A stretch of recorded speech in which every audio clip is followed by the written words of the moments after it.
कहानी की शुरुआत होती है एक छोटे से गांव सूरजपुर से।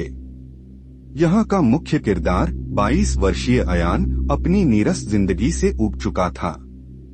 उसकी दिनचर्या खेतों में काम करना और शाम को गांव के चौराहे पर दोस्तों के साथ गप्पे मारना थी। एक दिन उसे अपने घर के दरवाजे पर एक अजीब सा चमचमाता लिफाफा मिला। लिफाफे पर कोई पता नहीं था, लेकिन उस पर सुनहरे अक्षरों में लिखा था, नूरिस्तान में आपका स्वागत है। अयान ने हैरानी से लिफाफा खोला। अंदर एक पुराना नक्शा और एक चाबी थी। नक्शे में एक रहस्यमय जंगल का जिक्र था, जो सूरजपुर से कुछ किलोमीटर दूर स्थित था। साथ ही एक संदेश भी था, अगर तुमने अपनी जिंदगी बदलने की ठानी है तो इस चाबी का इस्तेमाल करो और नक्शे को फॉलो करो। लेकिन याद रखना, यह सफर आसान नहीं होगा। अगली सुबह अयान ने अपना सामान बांधा और जंगल की ओर निकल पड़ा। नक्शा उसे घने पेड़ों के बीच एक पुराने दरवाजे तक ले गया। वह दरवाजा किसी किले का लग रहा था, लेकिन उस पर कोई दीवार नहीं थी। अयान ने चाबी दरवाजे में डाली और जैसे ही दरवाजा खुला, उसने खुद को एक नए और जादुई शहर नूरिस्तान में पाया। नूरिस्तान का दृश्य बिल्कुल अविश्वसनीय था। चारों तरफ चमकदार पेड़, हवा में तैरते महल और ऐसे जीव थे जो उसने केवल कहानियों में सुने थे, जैसे बोलने वाले पक्षी, उड़ते हुए घोड़े और झरनों में नाचती परियां।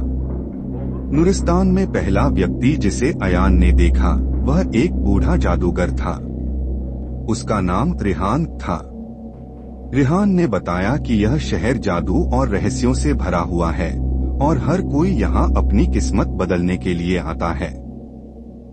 रिहान ने अयान को जादुई पुस्तकालय ले जाने का प्रस्ताव दिया। वहाँ हर व्यक्ति को अपनी खुद की कहानी और भविष्य के बारे में जानने का मौका मिलता था। पुस्तकालय में अनगिनत किताबें थीं, जो हवा में तैर रही थीं। अयान की किताब का नाम था अयान और नूरिस्तान का महान युद्ध। यह सुनते ही अयान चौंक गया। उसने रिहान से पूछा, महान युद्ध, इसका क्या मतलब है? रिहान ने बताया कि नूरिस्तान पर एक अंधेरी शक्ति, काली छाया का खतरा मंडरा रहा है।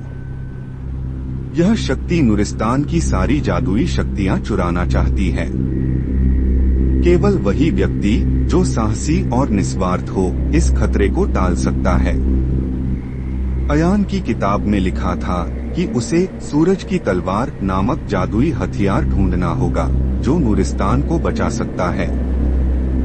लेकिन यह तलवार चांद की गुफा में छिपी हुई थी और वहां तक पहुंचने के लिए कई खतरनाक चुनौतियों का सामना करना पड़ेगा। अयान ने अपनी यात्रा शुरू की। उसका पहला परीक्षण एक जादुई झील पर था। झील के बीचों बीच एक पुल था, जो सिर्फ सच्चाई बोलने पर दिखाई देता था।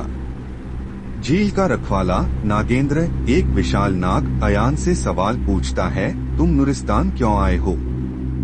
सच सच बताओ। अयान ने जवाब दिया, मैं अपनी जिंदगी में कुछ नया करना चाहता था, लेकिन अब मुझे महसूस हो रहा है कि मैं इस दुनिया को बचाना चाहता हूँ। नागेंद्र मुस्कुराया और रास्ता दे दिया।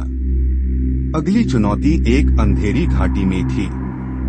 वहाँ अयान का सामना भ्रम के राक्षस से हुआ।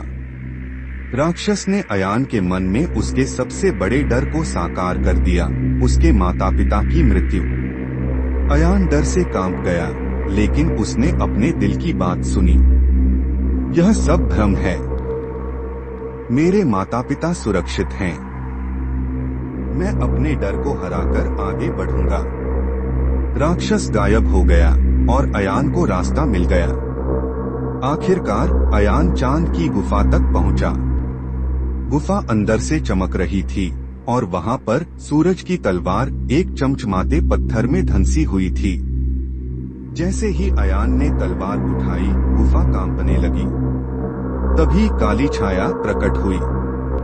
वह एक विशाल अंधेरी आकृति थी, जिसकी आंखें लाल थीं। उसने अयान से कहा, यह तलवार मेरी है। तुम इसे नहीं ले जा सकते। अध्याय 8 अंतिम युद्ध। अयान ने अपनी पूरी ताकत लगाई और तलवार से काली छाया पर वार किया, लेकिन काली छाया हर वार से और ताकतवर हो रही थी।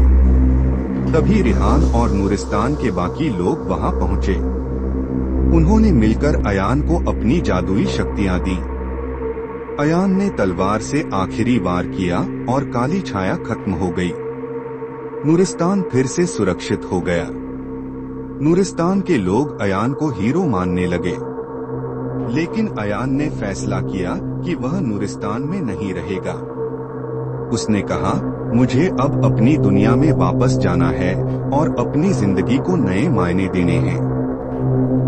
अयान सूरजपुर लौट आया, लेकिन अब वह पहले जैसा साधारण इंसान नहीं था। उसने जिंदगी को एक नए नजरिए से देखना सीखा। जादुई शहर नूरिस्तान उसकी यादों में हमेशा जिंदा रहेगा।